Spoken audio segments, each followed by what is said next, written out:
10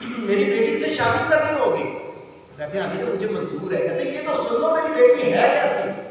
کہتے ہیں علی جیسی بھی ہو میں آپ کی بیٹی سے شادی کرنے کے لیے تیار ہوں. کہتے ہیں پوچھو تو صحیح میری بیٹی ہے کیسی. کہتے ہیں علی بھائی آپ کی بیٹی کیسی ہے. کہتے ہیں میری بیٹی آنکھوں سے اندھی ہے. میری بیٹی آنکھوں سے اندھی ہے, پاؤں سے لنگڑی ہے, ہاتھوں سے لنگی ہے, زبان سے گونگی ہے, کانوں سے بہری ہے. اس کے ساتھ تمہیں نکاح کرنا ہوگا. کہتے ہیں علی مجھے منظور ہے. علی مجھے منظور ہے, میں اس کے ساتھ نکاح کرنے کے لیے تیار ہوں. لیکن یہ ارشاد فرمائے کہ اس کے بعد مجھے اسے معاف کر دیں گے. ہاں اس کے بعد مجھے اسے معاف کر دیں گے. مستقبل کی کوئی فکر نہیں. ہم شادی کس لیے کرتے ہیں نا کہ جناب کو ہمارے گھر والوں دیکھے گی, ہمیں جو ہے وہ ہماری ضرورتوں کو پورا کرے گی, ہمارے جو ہے وہ بچے ہوں گے بچوں کو سنبھالے گی. ادھر تو خود ان کو سنبھالنا پڑنا تھا. کہتے ہیں علی مجھے منظور ہے, آپ اپنی بیٹی سے میرا نکاح کرتے ہیں لیکن اس سے مجھے معاف کر دیں. اب نکاح ہوتا ہے تو وہ کہتے ہیں کہ جناب وہ حجرہ اس کے اندر آپ کی دلہن آپ کا انتظار کر رہی ہے, وہاں چلے جائیں. تو حضور غوث اعظم رحمۃ اللہ تعالیٰ نے آپ کی جو والد اس کمرے کے اندر جیسے ہی داخل ہوتے ہیں فوراً گھبرا کر واپس پلٹتے. کتابوں کے اندر یہ مذکور ہے کہ جیسے ہی آپ گھبراہٹ کے عالم میں واپس پلٹتے ہیں آپ کا سر جو ہے وہ چوبڑنے لگتا ہے, سر سے خون نکلنے لگ جاتا ہے. خون کی پرواہ کیے بغیر فوراً واپس مالی کے پاس آتے ہیں. کہتے ہیں علی جان لگتا ہے مجھے کسی غلط کمرے کے اندر آپ نے بھیج دیا ہے. آپ نے تو یہ کہا تھا کہ آپ کی بیٹی جو ہے وہ لولی ہے, آپ کی بیٹی جو ہے وہ لنگڑی ہے, آپ کی بیٹی جو ہے وہ گونگی ہے, آپ کی بیٹی دیکھ نہیں سکتی, آپ کی بیٹی سن نہیں سکتی. جبکہ وہاں جو دوشیزہ بیٹھی ہے وہ تو بڑی روبرو دوشیزہ ہے, وہ تو بڑی جو ہے وہ شہزادی وہاں پر کوئی بیٹھی نہیں ہے. لگتا ہے آپ نے مجھے کسی غلط کمرے کے اندر بھیج دیا. کہتے ہیں غلط کمرہ نہیں, وہ بھی تو نہیں سمجھا. کہتے ہیں علی جب پھر آپ نے یہ کیوں کہا کہ وہ اندھی ہے, وہ لجی ہے, وہ لنگڑی ہے, وہ بہری ہے, یہ صفات کیوں بیان کی. کہتے میں نے اس لیے کہا تھا کہ ان اعضاء کو اس نے کبھی شریعت کے خلاف استعمال نہیں کیا. ان اعضاء کو کبھی اس نے شریعت کے خلاف استعمال نہیں کیا تھا. جب بھی ان اعضاء کو اس نے استعمال کیا ہے تو شریعت کے مطابق استعمال کیا ہے. یہ صفات میں نے اس کی اس لیے بیان کی. اب شادی ہو جاتی ہے, شادی کے بعد حضور غوث اعظم رحمۃ اللہ تعالیٰ نے آپ کی جب ولادت ہوتی ہے تو ولادت ہوتی ہے تو حضور غوث اعظم رحمۃ اللہ تعالیٰ نے یکم رمضان مبارک سحری کے وقت آپ کی ولادت ہوتی ہے. پیدا ہوتے ہی جب والدہ آپ کو دودھ پلاتی ہے, اب دودھ گوشت فرما لیتے ہیں, اس کے بعد بھی پورا دن گزرتا ہے, والدہ دودھ پلانا چاہتی ہے لیکن وہ دودھ نہیں پیتے. جیسے ہی افطاری کا وقت ہوتا ہے دوبارہ دودھ پلایا جاتا ہے. حضور غوث اعظم رحمۃ اللہ تعالیٰ نے مکہ کا دودھ گوشت فرمایا. یعنی پیدا ہوتے ہی آپ نے روزہ رکھ لیا. وجہ کیا ہے روزہ رکھنے کی؟ والدین نے کیا کری؟ والدین نے ایک دن پھر جب آپ کو مدرسے پڑھنے کے لیے بھیجا گیا تو مدرسے پڑھنے کے گئے تو قاری صاحب نے کہا بیٹا پڑھو بسم اللہ الرحمن الرحیم. قاری صاحب جانتے ہیں کہ جب بچے جو ہے وہ پڑھنے کے لیے پہلے دن آتے ہیں تو انہیں صحیح طریقے سے جو ہے وہ بسم اللہ ادا کرنے پر وہ قادر نہیں ہوتے, وہ درست طریقے سے بسم اللہ الرحمن الرحیم نہیں پڑھ سکتے. لیکن حضور غوث اعظم رحمۃ اللہ تعالیٰ نے آپ نے صرف بسم اللہ الرحمن الرحیم نہیں پڑھا بلکہ بسم اللہ الرحمن الرحیم پڑھنے کے ساتھ ساتھ آپ نے پورے 18 سپارے زبانی پڑھ زبانی پڑھ کر سنا دیے. قاری صاحب کہتے ہیں بیٹا اور پڑھو, بیٹا اور پڑھو. حضور غوث اعظم رحمۃ اللہ تعالیٰ نے آپ کیا فرماتے ہیں, قاری صاحب مجھے بس اتنے ہی یاد کے. قاری صاحب تعجب کے عالم میں پوچھتے ہیں بچے آج مدرسے کے اندر تمہارا پہلا دن ہے, بچے جب پہلے دن آتے ہیں انہیں تو درست طریقے سے بسم اللہ الرحمن الرحیم بھی پڑھنا نہیں آتا, لیکن میں حیران ہوں تم نے 18 سپارے زبانی پڑھ کر سنا دیے, اس کی وجہ کیا ہے؟ عرض کرتے ہیں علی جان قاری صاحب میری والدہ 18 سپاروں کی حافظہ تھی. جب میں ماں کے پیٹ میں تھا میری ماں مسلسل قرآن کی تلاوت کرتی رہتی تھی. میں نے ماں کے پیٹ میں رہتے ہوئے 18 سپارے زبانی یاد کر سبحان اللہ. میری ماں کے پیٹ میں رہتے ہوئے 18 سپارے زبانی یاد کرتی تھی. تو یہ شعر پڑھا جاتا ہے کہ جناب گود گود باندھ کے درسگاہ پہلی گود باندھ کے درسگاہ پہلی یہ تو زندگی کا نسل عین بنتا میں نے جب سے یہ واقعہ پڑھا ہے تب سے میں یہ کہتا ہوں کہ گود باندھ کے درسگاہ پہلی گود باندھ کے درسگاہ پہلی یہ تو زندگی کا نسل عین بنتا ایک تو داتا خواجہ فرید بڑھ کے وجود گزارنے واسطے چاہے اگر ہم خود نیک بن جائیں گے ہمیں کہنے کی حاجت نہیں ہوگی کہ بچے آؤ نماز پڑھیں کیونکہ جب وہ والد کو دیکھیں گے کہ والد دن میں 5 مرتبہ مسجد جاتا ہے تو کیا اس کا بچہ مسجد نہیں آئے گا جب وہ دیکھے گا کہ میری والدہ دن میں 5 مرتبہ وضو کر کے مصلی بچھا کے اپنے رب کے حضور سجدہ ریز ہوتی ہے تو کیا بچیاں سجدہ نہیں کریں گی کیا بچیاں نماز نہیں پڑھیں گی جب وہ ہمیں درود پاک پڑھتا ہوا دیکھیں گے تو کیا ہمارے بچے درود نہیں پڑھیں گے جب وہ ہمیں صبح و قرآن کی تلاوت کرتے ہوئے دیکھیں گے تو کیا ہمارے بچے قرآن کی تلاوت نہیں کریں گے یقیناً ہمارے بچے قرآن کی تلاوت کریں گے یقیناً ہمارے بچے نماز کے عادی ہوں گے یقیناً ہمارے بچے درود و سلام پڑھنے والے ہوں گے لیکن اس کے لیے مجھے نہیں ہونا جب اگر میں نیک ہو گیا تو پھر میری اولاد بھی ہوگی اللہ تبارک و تعالیٰ کی بارگاہ میں دعا ہے اللہ تبارک و تعالیٰ ہم سب کے حال میں رحم فرمائے اللہ تبارک و تعالیٰ ہمیں بھی نیک بنائے ہمارے بچوں کو بھی نیک بنائے اللہ تبارک و تعالیٰ اس مبارک رات کے صدقے میری بھی بخشش فرمائے آپ لوگوں کی بھی بخشش فرمائے ہمارے گھر والوں کی بھی بخشش فرمائے ہمارے آنے والا بچوں کی بھی بخشش فرمائے ہم سے جتنے بھی ریلیٹڈ لوگ ہیں مالک مولا ان سب کی حق بھی بخشش فرمائے آمین صلی اللہ علیہ وسلم